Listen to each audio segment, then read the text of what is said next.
बच्चों कक्षा छठी में आज हम पढ़ेंगे इतिहास यानी हिस्ट्री।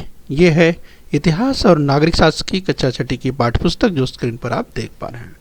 राइट बच्चों, तो आज हम देखने वाले हैं कक्षा छठी में आज का विषय है इतिहास यानी हिस्ट्री। तो बच्चों आज का जो पाठ है हड़प्पा संस्कृति यानी द हड़प्पन सिविलाइजेशन। तो आज हम पढ़ने वाले हैं हड़प्पा संस्कृति द हड़प्पन सिविलाइजेशन। तो बच्चों मैं virtual training centre Dadar Mumbai से CS पटेल। आइए बच्चों आगे बढ़ते हैं। तो बच्चों स्क्रीन पर आप देख पा रहे हैं, अगर हम संस्कृतियों की बात करते हैं, सिविलाइजेशन की बात करते हैं, तो बच्चों कक्षा 5वीं में आपने इनका अध्ययन किया हुआ है। तो चलिए हम आपको एक बार रिवाइज कर देते हैं। राइट, तो बच्चों अगर हड़प्पा संस्कृति की बात करें तो ये यहाँ पे आप देख पा रहे हैं हड़प्पा संस्कृति। राइट, तो देखिए इसे यहाँ पर आप सिंधु देख रहे हैं, सिंधु नदी। राइट, तो इसके अलावा बच्चों कक्षा 5वीं में आपने सीखा है इस बच्चों मेसोपोटामिया की बात करें तो यहाँ पर मेसोपोटामिया जो आप देख पा रहे हैं यूफ्रेटिस और टाइग्रिस ये नदियाँ हैं, और नील नदी ये इजिप्ट। देखिए इजिप्ट की अगर संस्कृति की बात करें, इसके अलावा चीन की संस्कृति यहाँ वांगो नदी पर। तो बच्चों ये पिछले वर्ष आपने अध्ययन किया था। तो हम अगर प्राचीन नगरीय संस्कृतियों की बात करें तो इसकी चर्चा हमने थोड़ा सा आपको रिवाइज किया। राइट, आइए बच्चों इसी क्रम में आज हम हड़प्पा संस्कृति यस द हड़प्पन सिविलाइजेशन की बात करेंगे। राइट, तो बच्चों ये देखिए अगर हम प्राचीन भारत की बात करें तो जिस सिंधु नदी की बात कर रहे थे स्क्रीन राइट यहाँ पर आप देख सकते हैं, जिस सिंधु नदी की बात करें और जिस हड़प्पा की बात करें, राइट यहाँ पर हड़प्पा आप देख सकते हैं। तो बच्चों इसके बारे में यहाँ देखिए जो रावी नदी है, यस तो रावी नदी ये ध्यान रखें क्योंकि अभी हम इसकी चर्चा करने वाले हैं। राइट, तो ध्यान रखें। और अगर मोहनजोदड़ो की बात करें तो राइट मोहनजोदड़ो यहाँ आप देख सकते हैं, ये भी नाम ध्यान रखें, आगे हम इसके बारे में भी चर्चा करने वाले हैं। तो बच्चों ध्यान रखें, आइए आगे बढ़ते हैं। बच्चों हड़प्पा संस्कृति यानी द हड़प्पन सिविलाइजेशन की बात करेंगे। 1921 ईस्वी सन 1921 में पंजाब में रावी नदी के किनारे, बच्चों ये सबने इसकी चर्चा की थी रावी नदी की। तो 1921 में पंजाब में रावी नदी के किनारे हड़प्पा नामक स्थान पर सबसे पहले उत्खनन प्रारंभ हुआ था। बच्चों उत्खनन यानी खुदाई का कार्य चल रहा था, बच्चों राखाल दास बनर्जी के नेतृत्व में चल रहा था। ये बच्चों वहाँ पे जो जिस खुदाई की बात करें बच्चों ये उत्खनन का कार्य चल रहा था।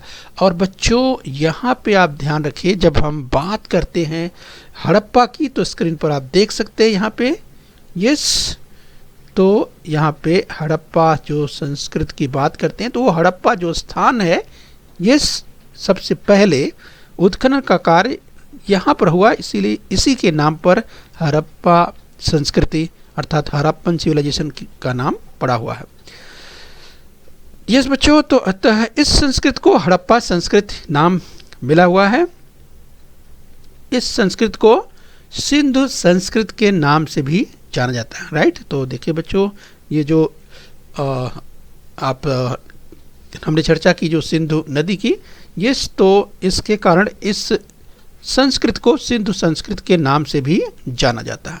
राइट, ध्यान रखिए हड़प्पा स्थान को ध्यान रखिए। आइए बच्चों इसी क्रम में और आगे बढ़ेंगे। बच्चों हड़प्पा की दक्षिण दिशा में लगभग 650 किलोमीटर की दूरी पर सिंधु नदी की घाटी में मोहनजोदड़ो नामक स्थान पर, बच्चों आप देखिए वो स्थान की अगर बात करें मोहनजोदड़ो आप देख सकते हैं बच्चों। यस बच्चों, तो यहाँ भी जो उत्खनन का कार्य हुआ यानी हड़प्पा और मोहनजोदड़ो स्थानों पर जो उत्खनन में जिन वस्तुओं और वास्तुओं के अवशेष प्राप्त हुए बच्चों उसमें अद्भुत रूप से समानता देखी गई। जिस बच्चों हम बात कर रहे हैं हड़प्पा और मोहनजोदड़ो में मिले हुए खुदाई में उत्खनन में मिले हुए जो अवशेष थे, चाहे वस्तुओं की बात करें वास्तुओं की बात करें, जो अवशेष मिले उसमें अद्भुत समानता देखी गई। बच्चों कुछ स्थानों की अगर बात करें स्क्रीन पर, जैसे आप देख सकते हैं धौलवीरा की बात करें, ये धौलावीरा की बात करें जो स्क्रीन पर आप देख पा रहे हैं, इसके अलावा लोथल की बात करें तो आप लोथल देख सकते हैं। ये धौलावीरा, लोथल, और यहाँ पे देखिए कालीबंगा है, कालीबंगा ये देखिए। इसके अलावा दायमाबाद, यहाँ देखिए दायमाबाद है, राइट बच्चों। तो धौलावीरा, लोथल, कालीबंगा, दायमाबाद, इन स्थानों पर भी हुए उत्खनन में ऐसे ही अवशेष पाए गए, राइट। ध्यान रखिए बच्चों। आइए आगे बढ़ेंगे बच्चों। अगर हम बात करें हड़प्पा संस्कृति की विशेषताएं, जो हमने कहा कि इस तरह से एक साम्यता देखी गई बच्चों, इसमें जो हम संरचना की बात करेंगे, सड़कों की बात करेंगे, भवन निर्माण की बात करेंगे, ये जल निस्सारण की बात करें या गंदे जल के निपटारे की बात करें, इसकी बात हम करने वाले हैं। तो आइए उसी क्रम में हम देखें मकान और नगरीय संरचना यानी हाउसिंग एंड टाउन प्लानिंग जो थी हड़प्पा संस्कृति में, वो किस प्रकार की थी बच्चों, उसको हम विस्तार से देखने वाले हैं, राइट। तो चलिए हम घरों की बात, मकानों की बात करते हैं। तो बच्चों हड़प्पा संस्कृति के लोगों के मकान और अन्य निर्माण कार्य मुख्य रूप से पक्की ईंटों से बने हुए थे, राइट। तो हड़प्पा संस्कृति के जो बच्चों घरों की बात कर रहे हैं, ये इनका जो निर्माण कार्य था मुख्य रूप से पक्की ईंटों से बना हुआ था। कुछ स्थानों पर निर्माण कार्य के लिए कच्ची ईंटों और पत्थरों का भी उपयोग किया जाता था, इस तरह ऐसा ज्ञात हुआ। तो स्क्रीन पर बाईं ओर आप देख सकते हैं बच्चों, इसकी हड़प्पा काल में, हड़प्पा संस्कृति के समय की अगर बात करें, हड़प्पा संस्कृति की जो बात करें यानी जो नगरी संस्कृति थी, उसमें जो मकान थे वो पक्की ईंटों से बने हुए थे। कहीं कहीं पर कच्ची ईंट और पत्थरों का भी उपयोग देखा गया। बच्चों मकान और नगरीय संरचना की बात करें, हाउसिंग एंड टाउन प्लानिंग, इस घरों की हम बात कर रहे हैं, तो मकान के बीचों बीच चौक और उसके चारों ओर कमरे बनाए जाते थे, यानी मकान के बीचों बीच चौक और उसके चारों ओर कमरे बनाए जाते। इस प्रकार की संरचना मकानों की हुआ करती थी। मकानों के अहाते में कुएं, स्नानघर और शौचालय की व्यवस्था हुआ करती थी, यानी जो मकान बनाए जाते थे बच्चों, ये उसी के अहाते के में, यानी मकान के अहाते में ही व्यवस्था होती थी। किस चीज़ की? ये स्नान गृह, शौचालय, इनकी व्यवस्था की जाती थी। तो बच्चों हम मकान और नगरीय संरचना की बात करें, हाउसिंग एंड टाउन प्लानिंग की बात करें बच्चों, अगर मैला जल निस्सारण की बात करें यानी गंदे जल का निपटारा करने के लिए समुचित प्रबंधन किया जाता था। यानी बच्चों जो गंदा जल निकलता था, ये उसे किस तरह से व्यवस्थित रूप से उसे निकाला जाए, तो उसका समुचित प्रबंध किया जाता था, यानी उसका ध्यान रखा जाता था। तो इससे पता चलता था कि स्वच्छता के प्रति कितने जागरूक थे। इसके लिए मिट्टी के पक्के परनारों का उपयोग किया जाता था। सड़कों की नालियां ईंटों से बनाई जाती थी, तो इस तरह जो है ईंटों का उपयोग किया जाता था। ये अगर परनारों की बात करें, पक्की ईंटों का प्रयोग देखिए किस तरह से पक्के परनारों का उपयोग किया जाता था। सड़कों की नालियां ईंटों से बनाई जाती थी। बच्चों मकान और नगरीय संरचना की बात करें, हाउसिंग एंड टाउन प्लानिंग की बात कर रहे हैं, तो स्क्रीन पर आप देख सकते हैं मैला जल निस्सारण की व्यवस्था की हम बात कर रहे हैं। ये नालियां ढकी होती थी। इससे स्पष्ट होता है कि हड़प्पा कालीन के लोग जो है स्वास्थ्य के प्रति कितने जागरूक थे। यस, तो इस तरह से उनकी व्यवस्था हुआ करती थी कि वे इसके प्रति यानी स्वास्थ्य के प्रति, स्वच्छता के प्रति बिल्कुल जागरूक थे। मकान और नगरीय संरचना की बात करें बच्चों, हाउसिंग एंड टाउन प्लानिंग की बात कर रहे हैं, तो जो रास्ते थे हड़प्पा संस्कृति के, वे देखिए पक्के रास्ते थे, सड़कें चौड़ी होती थी, वे एक दूसरे के समकोण पर काटेगी इस प्रकार बनाई जाती थी। यानी जब सड़कें एक दूसरे से मिलती थी तो एक समकोण बनता था, समकोण पर काटेंगी इस प्रकार से बनाई गई थी। मकान और नगरीय संरचना की बात करें बच्चों, हाउसिंग एंड टाउन प्लानिंग बात करें, परिणाम क्या होता था बच्चों? परिणाम स्वरूप चौकोन और रिक्त स्थान, यानी जो खाली जगह बच जाता था, इन रिक्त स्थान में मकान बनाए जाते थे। बच्चों जो सड़कें हुआ करती थी, तो सड़क जो है, सड़कों की बात करें, अगर इस तरह से सड़कें बनाई गई थी तो सड़कें जो है जहाँ आकर के मिलती थी, तो जो स्थान यहाँ पे रिक्त रहता था यहाँ पे मकान बनाए जाते थे। तो हमने समकोण की बात की थी, अर्थात किस तरह से जो सड़कें एक दूसरे से आके मिलती थी वो समकोण पर मिलती थी, और जो रिक्त स्थान रहता था वहाँ पे मकान बनाए जाते थे। नगरों के 2 अथवा अधिक विभाग बनाए जाते थे तथा प्रत्येक विभाग स्वतंत्र परकोटे से संरक्षित होता था। तो उसके लिए जो संरक्षक दीवार बनाई जाती थी सुरक्षा के लिए, और इस नगर के 2 अथवा अधिक विभाग बनाए जाते थे तथा प्रत्येक विभाग स्वतंत्र परकोटे से संरक्षित रहता था, यानी उसकी सुरक्षा की देखभाल ये अलग से परकोटा बना करके चारों ओर दीवार बनाकर उसे सुरक्षित करते थे, जिससे किसी तरह की कोई दिक्कत न हो। तो इस तरह की व्यवस्था हम हड़प्पा संस्कृति की बात कर रहे हैं, हड़प्पन जो कल्चर है उसकी हम बात कर रहे हैं। यानी तटबंदी के रूप में आपने देखा। बच्चों अगर कुओं की बात करें तो स्क्रीन पर हड़प्पा काल में आप देख सकते हैं जो कुएं थे वे पक्के कुएं थे। यहाँ पर आप देख सकते हैं स्क्रीन पर जिन कुओं की बात कर रहे हैं, यहाँ पे जो कुआं दिखाई दे रहा है, तो हड़प्पा काल में जो कुएं होते थे वे पक्के होते थे। मुद्राएं और बर्तन की बात करें, यानी सील्स एंड पार्ट्स की बात करते हैं, तो बच्चों हड़प्पा संस्कृति की मुद्राएं मुख्य रूप से चौकोर और स्टेटाइट नामक पत्थर से बनाई जाती थी। मुद्राओं पर विभिन्न प्राणियों की आकृतियां पाई जाती हैं। यहाँ पर स्क्रीन पर आप देख सकते हैं कि जब हम मुद्राओं की बात करें, यानी सील्स की बात करते हैं, तो देखिए किस तरीके से यहाँ पर हमने कहा कि मुद्राओं पर विभिन्न प्राणियों की आकृतियाँ, विभिन्न प्रकार के प्राणियों की आकृतियाँ जो है वो पाई जाती हैं। तो हड़प्पा संस्कृति की मुद्राएं मुख्य रूप से चौकोर और स्टेटाइट नामक पत्थर से बनाई जाती थी और मुद्राओं पर विभिन्न प्राणियों की आकृतियाँ पाई जाती हैं। तमाम चिन्हों का भी उपयोग किया करते थे। हम मुद्राएं और बर्तन की बात करें, सील्स एंड पार्ट्स की बात कर रहे हैं बच्चों, उसमें बैल, भैंस, हाथी, गैंडा, बाघ जैसे सचमुच के प्राणी तथा एक सींग वाले काल्पनिक प्राणी भी देखने को मिलते हैं। राइट, तो इस तरह से बच्चों हमने भैंस, बैल, हाथी, गैंडा, बाघ इस तरह के प्राणियों की बात करें, या एक सींग वाला जो काल्पनिक, यहाँ स्क्रीन पर जैसे देख सकते हैं एक सींग वाले जो काल्पनिक प्राणी भी देखने को मिलते हैं। अन्य प्राणियों की आकृतियों की भांति ही मनुष्य की आकृतियाँ भी पाई जाती हैं। बच्चों इन मुद्राओं का उपयोग छाप लेने के लिए किया जाता है। तो हम मुद्राओं की बात कर रहे हैं हड़प्पा काल में, जो हड़प्पा संस्कृति की बात करें, हड़प्पा कल्चर की बात करें बच्चों, किस तरह से इनका उपयोग किया जाता था। तो चाहे हम विभिन्न जो जानवरों की, हमने प्राणियों की बात की, बैल, भैंस, हाथी, गैंडा, बाघ, ये इन प्राणियों के अलावा काल्पनिक प्राणी भी जो है देखने को मिलते हैं, जैसे एक सींग वाला जो काल्पनिक प्राणी वो भी देखने को मिलता है। तो आइए बच्चों इसी क्रम में और आगे बढ़ते हैं।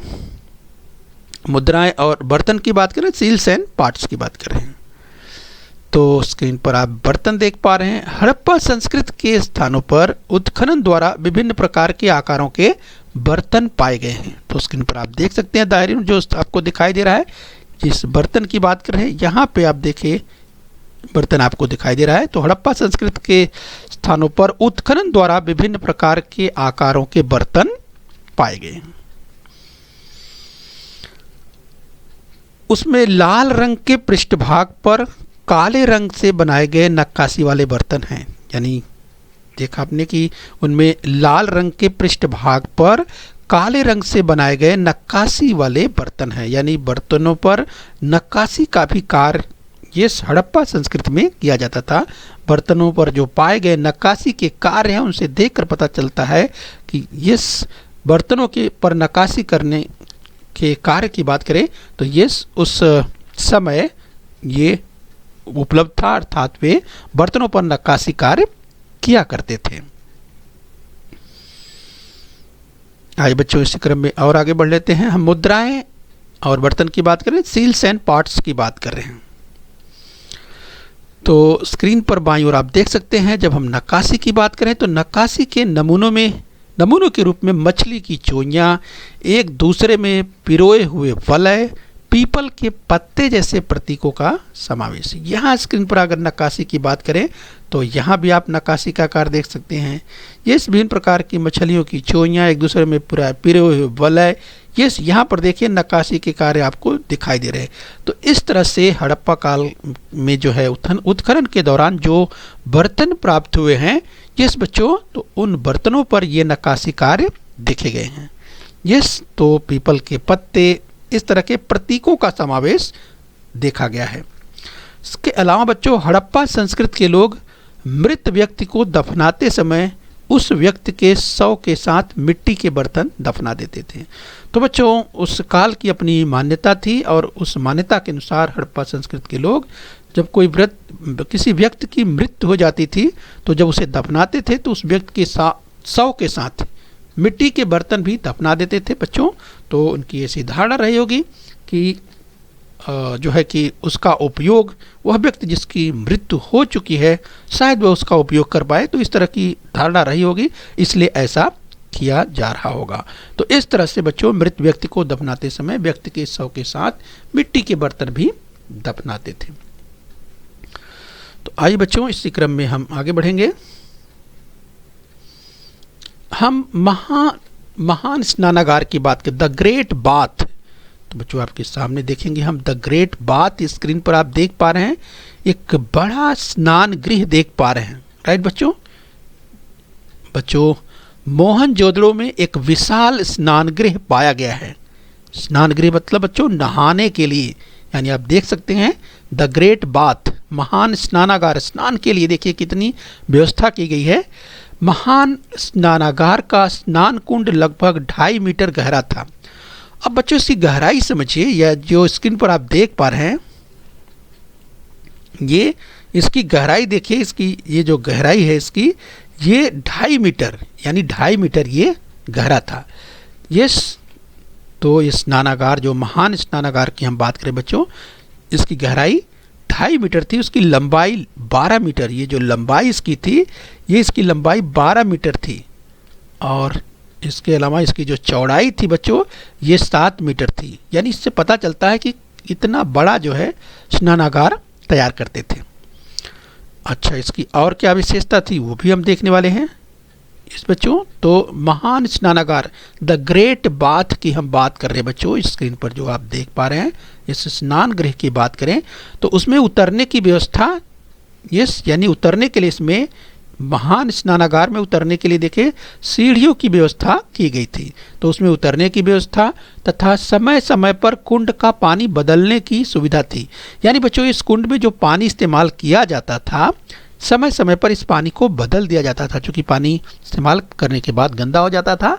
तो इस तरह से इस पानी को, यानी गंदे पानी को निकाल करके फिर से साफ पानी इसमें डाल दिया जाता था। तो इस तरह से हम समझ सकते हैं कि हड़प्पा काल में, हड़प्पा संस्कृति की अगर बात करें तो उस समय लोग कितने जागरूक थे। ये हड़प्पा की नगरीय संस्कृति की हम बात करें बच्चों तो इससे ये पता चलता है। तो बच्चों आइए इसी क्रम में हम और आगे बढ़ेंगे। और बच्चों आज हमने पार्ट 1 में यहाँ तक सीखा, यानी बच्चों हमने हड़प्पा संस्कृति के बारे में सीखा, हमने हड़प्पा कालीन मकान तथा नगरीय संरचना किस प्रकार की थी वो सीखा, तथा मुद्राएं और बर्तनों के बारे में हमने जानकारी प्राप्त की, तथा महान स्नानगृह के बारे में हमने देखा। तो बच्चों इसके आगे हम जो है जनजीवन, व्यापार और आगे ह्रास के कारणों की हम बात बच्चों पार्ट 2 में करने वाले हैं। तो चलिए यहाँ तक हमने सीखा है, आइए इसका अभ्यास कर लेते हैं। तो कोष्टक में दिए गए पर्यायों में से योग्य पर्याय चुनकर रिक्त स्थान पूर्ण कीजिए। आइए बच्चों स्क्रीन पर ध्यान से देखिए, कथन दिया हुआ है, उसमें रिक्त स्थान दिया हुआ है। ईस्वी सन 1921 में रिक्त स्थान दिया हुआ है टेस में रावी नदी के किनारे हड़प्पा नामक स्थान पर सबसे पहले उत्खनन कार्य प्रारंभ हुआ। बच्चों आपके पास विकल्प मिलेंगे 4, तो बंगाल, मध्य प्रदेश, पंजाब या तमिलनाडु। ईस्वी सन 1921 में आपको ये जो 4 विकल्प है, बंगाल, मध्य प्रदेश, पंजाब और तमिलनाडु, इसमें से एक सही विकल्प है वो चुनना है। तो आप याद कीजिए हमने इसकी चर्चा की थी कि ईस्वी सन 1921 में इस बच्चों जब उत्खनन कार्य शुरू हुआ था, यस बच्चों, याद कीजिए। तो मुझे लगता है आपको याद आ गया होगा। यस, तो चलिए अपना उत्तर टैली कर लीजिए। यस बच्चों, पंजाब। मुझे लगता है आपने सही सोचा होगा। तो इसको रिक्त स्थान को भर के लिखना है बच्चों। ईस्वी सन 1921 में पंजाब में रावी नदी के किनारे हड़प्पा नामक स्थान पर सबसे पहले उत्खनन प्रारंभ हुआ। इस बच्चों, आइए हम और आगे बढ़ लेते हैं। आइए बच्चों, एक कथन और देखेंगे। कोष्टक में दिए गए पर्यायों में से योग्य पर्याय चुनकर रिक्त स्थान पूर्ण कीजिए। दूसरा है, भव्य स्नानगृह के अवशेष डैश डैश में मिले, यानी रिक्त स्थान दिया हुआ है। भव्य स्नानगृह के अवशेष, इस रिक्त स्थान है, फिर में मिले। विकल्प आपको मिलते हैं मोहनजोदड़ो, लोथल, कालीबंगन। तो बच्चों याद कीजिए, हमने इसकी चर्चा की थी। भव्य स्नान गृह के अवशेष कहाँ मिले, किस स्थान पर? मोहनजोदड़ो में, लोथल में या कालीबंगन में। बच्चों इसकी चर्चा थोड़े समय पहले ही हुई। यस, तो मुझे लगता है कि बच्चों आपको याद आ गया होगा। याद कर लीजिए। यस, तो अपना उत्तर चलिए टैली कर लीजिए और सही उत्तर है मोहनजोदड़ो। यस बच्चों, तो आपको याद आ गया होगा। अब बच्चों इस जो विकल्प है, सही विकल्प है, इस विकल्प को आपको भरना है। यस, यानी भव्य स्नानगृह के अवशेष मोहनजोदड़ो में मिले। तो इस तरह से आप जो है इसे पूरा करके लिखेंगे। यस बच्चों, तो चलिए हम उम्मीद करते हैं यहाँ तक आपने समझ लिया है। ओके बच्चों।